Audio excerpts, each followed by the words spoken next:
नमस्कार दोस्तों। पिछली क्लास में हमने पढ़ा था कि केमिकल रिएक्शन, केमिकल इक्वेशन क्या होती है और कितने टाइप की केमिकल इक्वेशन होती है। आज हम शुरू करने जा रहे हैं टाइप ऑफ केमिकल रिएक्शन। इससे पिछला जो पार्ट है ये आपको लिंक सेक्शन पे प्रोवाइड कर दिया जाएगा नीचे, जिससे आप वो वीडियो एक बार देख लो अगर आपने नहीं देखी है तो अब हम देखने जा रहे हैं कि टाइप ऑफ केमिकल रिएक्शन क्या होते हैं। Types of chemical reaction.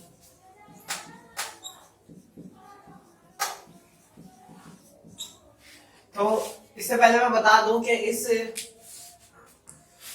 Part में वीडियो के हम क्या क्या देखेंगे। टाइप ऑफ केमिकल रिएक्शन क्या क्या होती है, कि कॉम्बिनेशन रिएक्शन क्या होता है, डिस्प्लेसमेंट रिएक्शन क्या होता है, डिकम्पोजिशन रिएक्शन क्या होता है और डबल डिस्प्लेसमेंट रिएक्शन क्या होता है। और इनके बीच में पार्ट देखेंगे कि एक्सोथर्मिक एंडोथर्मिक रिएक्शन क्या होती है। फिर इसके बाद आता है कोरोजन सेंसिटिविटी, जिसको भी हम इस वीडियो में कवर करने की कोशिश करेंगे, या फिर शायद उसके लिए एक और वीडियो निकालना पड़ जाए, वो बाद में देखा जाएगा। फिर तो टाइप ऑफ केमिकल रिएक्शन क्या, कौन कौन सी केमिकल रिएक्शन होती है। एक होता है कॉम्बिनेशन रिएक्शन, कॉम्बिनेशन रिएक्शन। बाकी और दूसरी रिएक्शंस होती हैं, लिख ही देता हूं मैं। Combination reaction, decomposition reaction,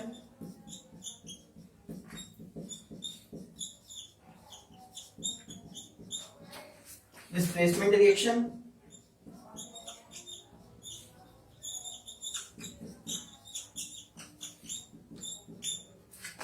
and double displacement reaction.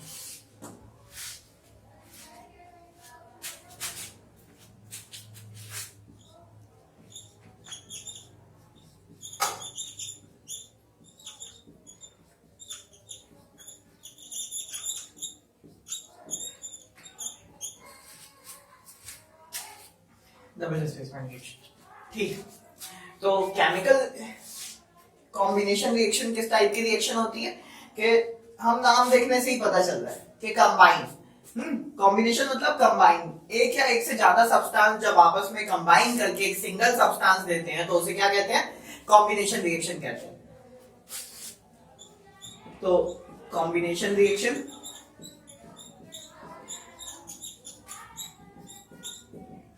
when two or more than two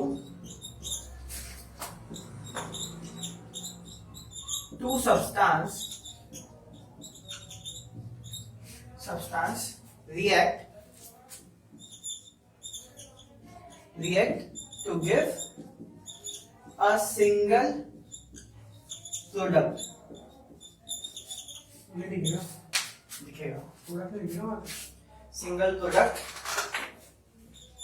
is called combination reaction।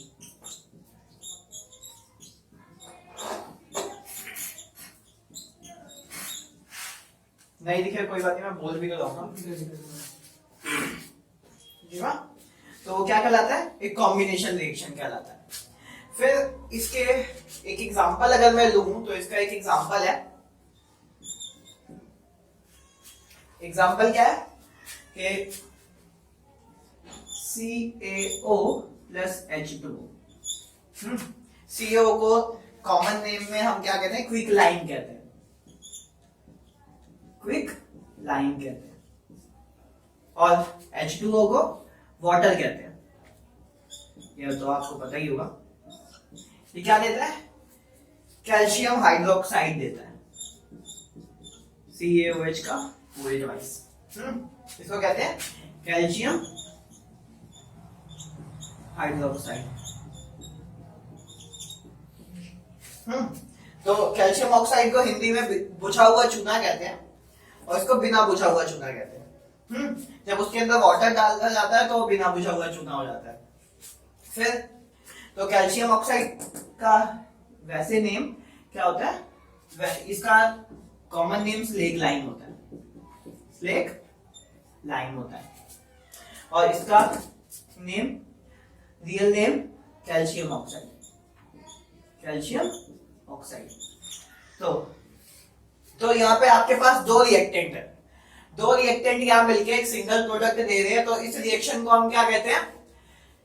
Combination reaction कहते हैं कि टू और more than two substance react to form a single product, then it is known as chemical combination reaction.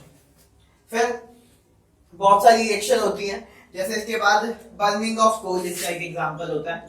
Burning of coal के carbon कोल, मतलब कोल जो होता है carbon से फॉर्म होता है, तो carbon react with oxygen to form carbon dioxide, ये भी एक टाइप का कॉम्बिनेशन रिएक्शन हुआ। और फिर H2 plus O2 give water, ये हाइड्रोजन और वाटर आपस में कंबाइन होकर क्या देते हैं? वाटर फॉर्म करते हैं। तो ये सारी रिएक्शन क्या कहलाती है? कॉम्बिनेशन रिएक्शन कहलाती है। फिर अब कॉम्बिनेशन रिएक्शन ज्यादातर क्या होती है? एक्सोथर्मिक होती है। अब उसका एक्सोथर्मिक कहने का मतलब कि रिएक्शन का एक्सोथर्मिक कहने का मतलब, पहले आप ये नोट कर लो, टाइप ऑफ केमिकल रिएक्शन मिटा दिया मैंने कि टाइप ऑफ केमिकल रिएक्शन, आप नोट डाउन कर सकते हो, इसे पॉज करके नोट डाउन कर लो कि फिर मैं दोबारा चालू करूंगा। फिर देखा जाए तो ज्यादातर कॉम्बिनेशन रिएक्शन कैसी होती है? एक्सोथर्मिक इन नेचर होती है, एक्सोथर्मिक नेचर।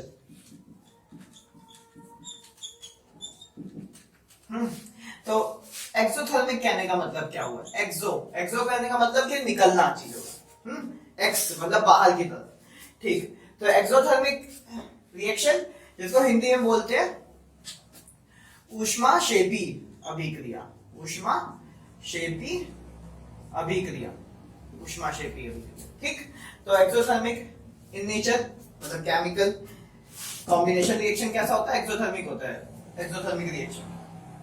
तो एक्सोथर्मिक रिएक्शन क्या कहते हैं? इन नेचर है, इसको एक्सोथर्मिक रिएक्शन लिखते हैं।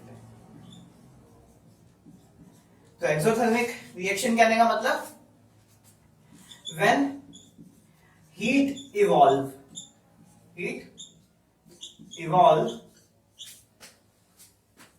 during reaction,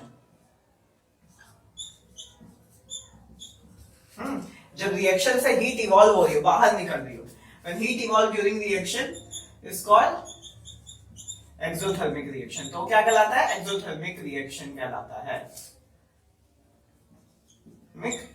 reaction. जैसे ये जो रिएक्शन होती है कि पहले हमने देखा है कैल्शियम के पहले दीवारों पे वो चूने की लेयर चढ़ाई जाती थी, तो चूने की लेयर चढ़ाई जाती थी, कैसे करते कैसे थे कि सफेदी करी जाती थी, लोग क्या व्हाइट वॉश करते थे बहुत पहले। तो कैल्शियम ऑक्साइड की बोरी लेके आते थे, वो वाटर में डाल देते थे, और उसमें जिस टब में वो डाला जाता था उसमें एक दिन तक बहुत ज्यादा हीट निकलती थी, एक दिन तक छोड़ दिया था तो बहुत सारी हीट निकलती थी, जैसे क्योंकि ये रिएक्शन क्या होती है? एक्सोथर्मिक रिएक्शन होती है। फिर वो स्लेग लाइन बन जाता है, स्लेग लाइन बनने के बाद उसको व्हाइट वॉश कर दिया जाता है वॉल्स पे। फिर इसमें एक इंपॉर्टेंट पॉइंट ये है, होता क्या है, व्हाइट वॉश करने के टाइम वो दीवार वैसी ही लग रही होती है जैसे पहले थी, बट एक दो दिन बाद फिर देखने को मिलता है कि दीवार आपकी पूरी व्हाइट हो चुकी है। तो ये व्हाइट वॉशिंग के लिए यूज होता है। अभी क्वेश्चन आएगा कि व्हाइट वॉशिंग के लिए कौन सा सब्सटेंस यूज होता है, तो कैल्शियम ऑक्साइड यूज होता है, जिसको वाटर में डालने के बाद कैल्शियम हाइड्रोक्साइड बनता है, जिसे हम स्लेग लाइन कहते हैं। फिर उसी का व्हाइट वॉश करने के बाद एक दो दिन बाद वॉल्स जो होती हैं वो व्हाइट हो जाती है। तो एक्सोथर्मिक रिएक्शन क्या हुआ कि वो रिएक्शन जिसमें से हीट इवॉल्व हो रही हो, कि मतलब इसमें से हीट बाहर निकलेगी। तो ये जो एग्जांपल है किसका एग्जांपल है? एक्सोथर्मिक रिएक्शन का, एक्सोथर्मिक रिएक्शन। अब जरूरी नहीं है कि सारी की सारी कॉम्बिनेशन रिएक्शन एक्सोथर्मिक हो, पर ज्यादातर कॉम्बिनेशन रिएक्शन क्या होती है? एक्सोथर्मिक इन नेचर होती है, ठीक। फिर कि जैसे एक्सोथर्मिक कहने का मतलब एक और एग्जांपल है इसमें कि पूछा जाता है कि ग्लूकोज का टूटना, ब्रेक डाउन होना नहीं। कि रेस्पिरेशन, रेस्पिरेशन कैसा प्रोसेस है, एक्सोथर्मिक है कि नहीं, तो हम कहेंगे yes, respiration is an exothermic process, because जब हम सांस लेते हैं तो ऑक्सीजन जब सेल तक जाता है, ऑक्सीजन क्या करता है, ग्लूकोज को ब्रेक डाउन करता है। When we respire, oxygen goes to the lungs and go to the cell, then it break down glucose.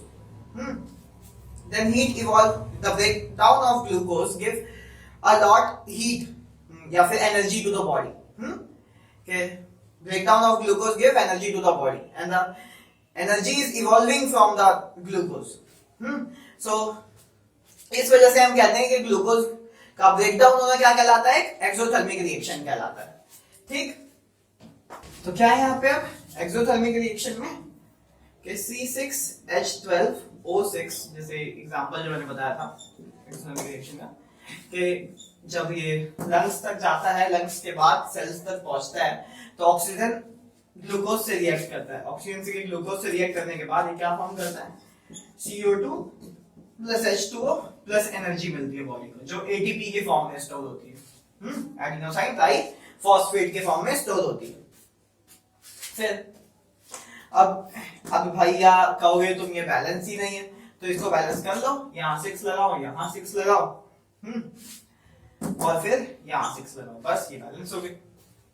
Balancing की भी वीडियो, लास्ट वाली वीडियो है, वो डिस्क्रिप्शन में जैसे मैंने बताया है कि वो वीडियो देखनी पड़ेगी एक बार आपको कि बैलेंसिंग कैसे सीखनी है।